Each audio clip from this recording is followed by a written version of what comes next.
This is getting out of control. So let's talk about how Muslims are destroying Europe. Europe is facing an identity crisis. It's changing, not because it wants to, but because millions of Muslims have made it their home. Millions more are on the way. Recently, a French newspaper carried this headline, Islam, the new religion in France. A new survey suggests that 1 in 5 people in France now identifies as Muslim. This has led to an identity crisis. People are asking questions like, are Muslims destroying Europe?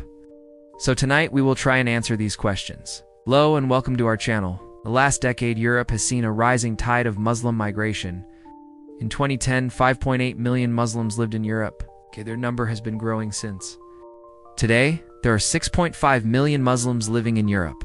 They make up 1.2% of Europe's population.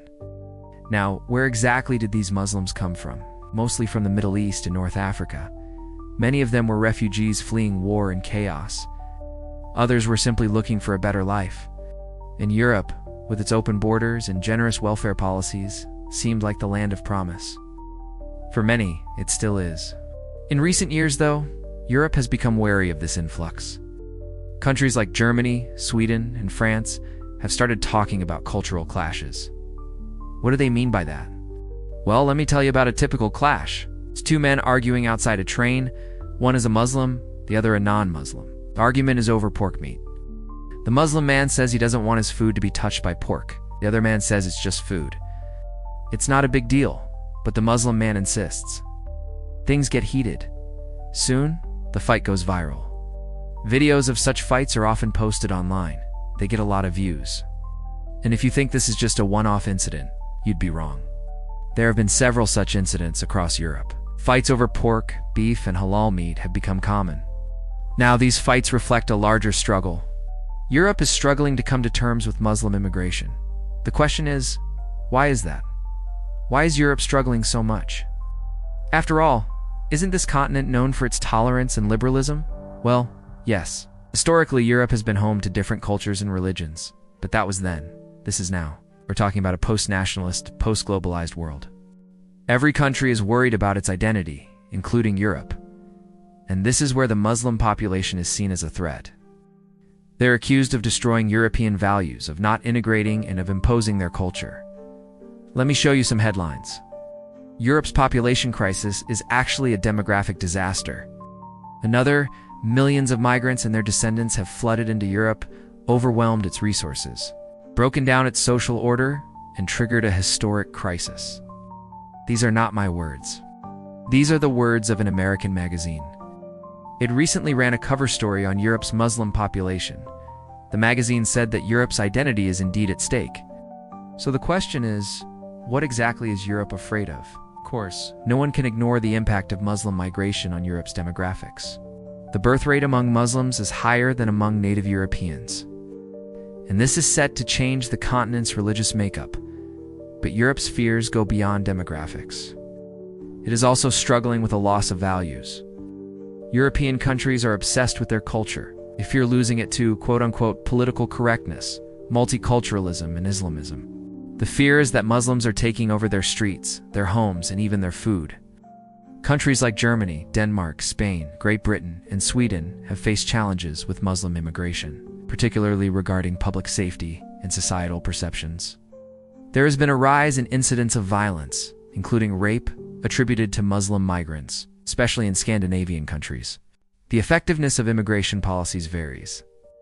Some countries have implemented stricter measures to address concerns, while others have more lenient approaches. These factors contribute to the ongoing debate about immigration and its impact on society in these regions.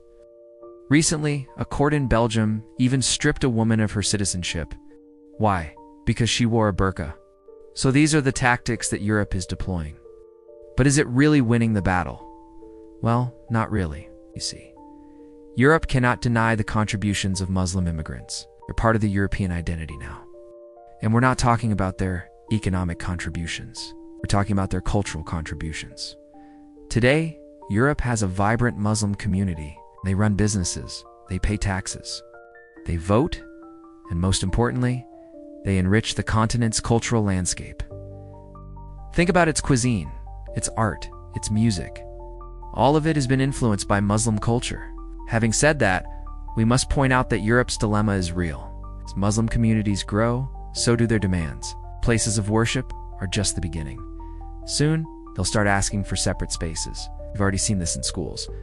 Muslim students are asking for separate toilets and prayer rooms. Now, how should Europe respond to these demands? Should it embrace diversity or face the prospect of decline? The next few years will be crucial. Choices Europe makes today will determine its future. Meanwhile, a report sheds light on which countries are worst affected. You will be surprised to know that only 5% of people in Albania identify as Christian. Muslim makes up 70% of the population. What about Bosnia and Herzegovina? Only 37% identify as Christian. Then we have Kosovo, 97% Muslim, Montenegro, 46% Muslim, Serbia, 52%. So these are the most affected countries. And what are those countries doing to fix their problem? Well, Serbia has tried to play the nationalist card. It has cracked down on religious symbols. It has banned the hijab. Kosovo has tried a carrot-and-stick approach.